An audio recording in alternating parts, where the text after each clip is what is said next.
Mulheres Elétricas, com Carol Gilberti.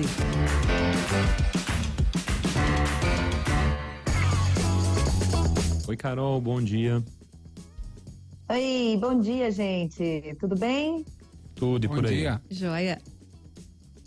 Tudo bem. Animada amanhã para o Dia Internacional da Mulher. Programações mil aí? Amanhã, né? Amanhã. Então, tá bem movimentado, né, gente? Muitas pessoas falando, muitas pessoas indo para eventos. Eu ganhei até uma flor, olha que linda. Ah, que maravilha, linda. Um evento que eu fiz. E ela não é só linda, ela é cheirosa. Esse milho tá super cheiroso. Tá perfumando a minha sala inteira. Mas, gente, para contextualizar um pouquinho sobre a entrevista que eu tô fazendo essa semana, né, com a Sara, a gente precisa trazer para o contexto também a questão do dia 8 de março, né? Como que o dia 8 de março surgiu? E foi através, principalmente, de um movimento, né? Que foi lá no início do século, né? Na verdade, da transição entre o século XIX para o XX, né? De mulheres, né? Que estavam ali reivindicando direitos políticos, trabalhistas, realizavam passeatas e greves, contra também as perseguições, né, contra as mulheres. Então, ali começou a se consolidar uma luta, né? E 100 anos depois, a gente está aí, precisa, né, reconhecer esses avanços que nós tivemos. Nós tivemos grandes passos, mas a gente ainda precisa fazer muito mais. E hoje eu falo muito que não é mais uma luta da gente falar sobre as perseguições, né, das questões muitas vezes, assim, né, de ir pra rua. Acho que as pessoas hoje estão mais numa discussão mais, como se diz? Um diálogo, uma coisa mais próxima, inclusive, discutida dentro de casa. Exato.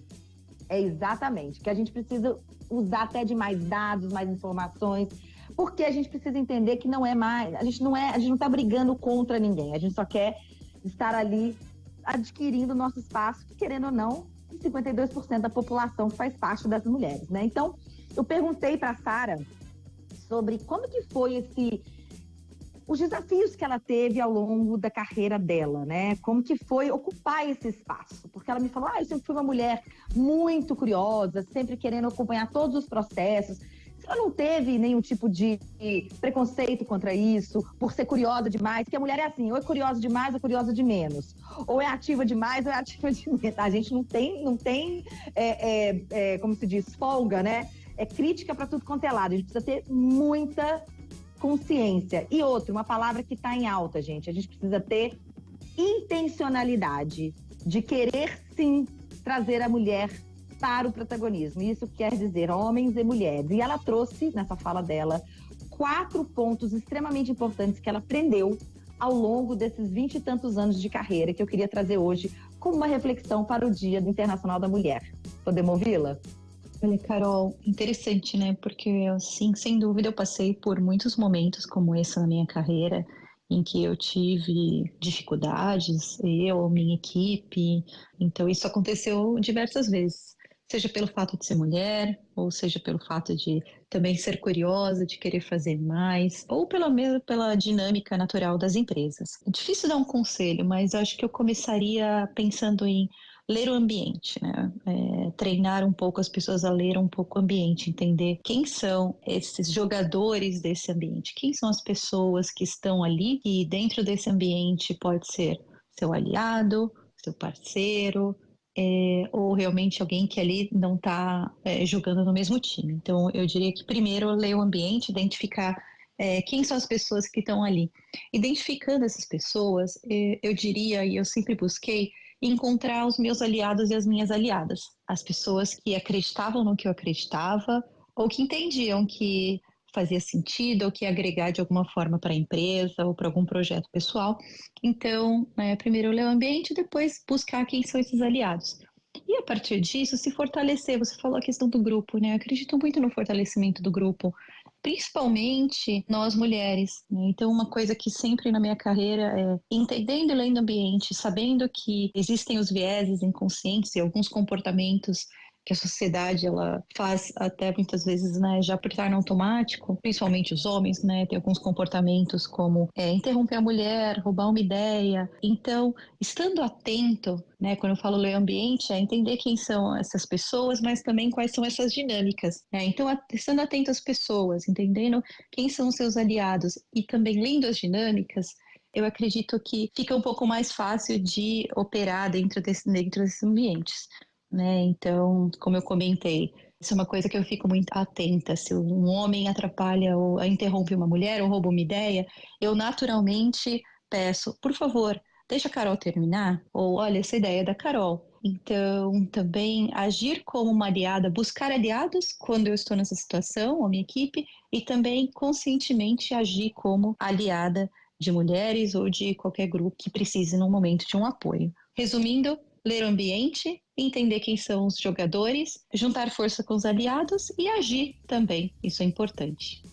E aí, Carol? Dicas valiosas. E fica aqui também uma provocação, gente, para o dia de amanhã.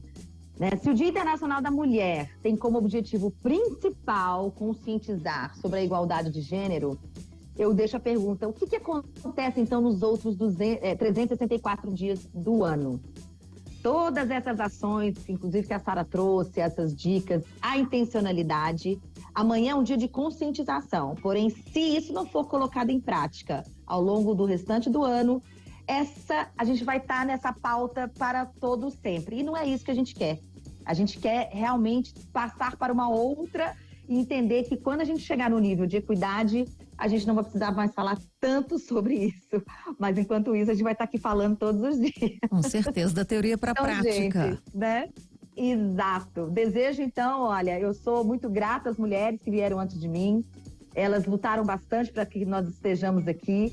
E quero continuar tendo minha saúde, minha disposição para também estar aqui falando sobre isso e alavancando outras mulheres. Então, deixo meu beijo para todas e para aquelas pessoas que estão sempre também, né, levantando as mulheres e que têm na sua consciência que elas são importantes, não só socialmente, mas economicamente. Quanto mais mulheres estão aí ativamente na economia, melhores estão as famílias, as crianças na escola. A gente tem força econômica, força, né, poder de compra, de decisão, e isso é bom para todo mundo, e também para nossa mente, porque mulher ativa é tudo de bom, né, gente? Então, acreditem, mulheres, acreditem no potencial que há em cada uma de nós. Exato. E ó, peteleca esse bichinho da sabotagem, da autossabotagem pra lá, né, Lu? Porque a gente tem essa mania. É verdade. Às vezes o meio ali, o externo, né, acaba influenciando, mas por isso que a gente tem que ter ali o discernimento, o foco, né? Aí a gente, mais uma vez, sempre tendo, né, que. Exatamente. Mas nada como maturidade. E a gente tá aqui à frente, Lu, gerações à frente de muitas ainda que virão, pra gente hoje, inclusive, sermos referências. Porque na minha época, não tinha tantas referências. Eu tinha mais, assim, a minha tia, a minha mãe, uma avó. Agora, você vê em público as mulheres realmente, poxa, eu quero ser como ela. As referências não estavam, assim, nas lideranças. Então, hoje a gente tem um papel fundamental, né? Maravilha. Carol, beijo. Beijo, Carol. Um beijo, gente.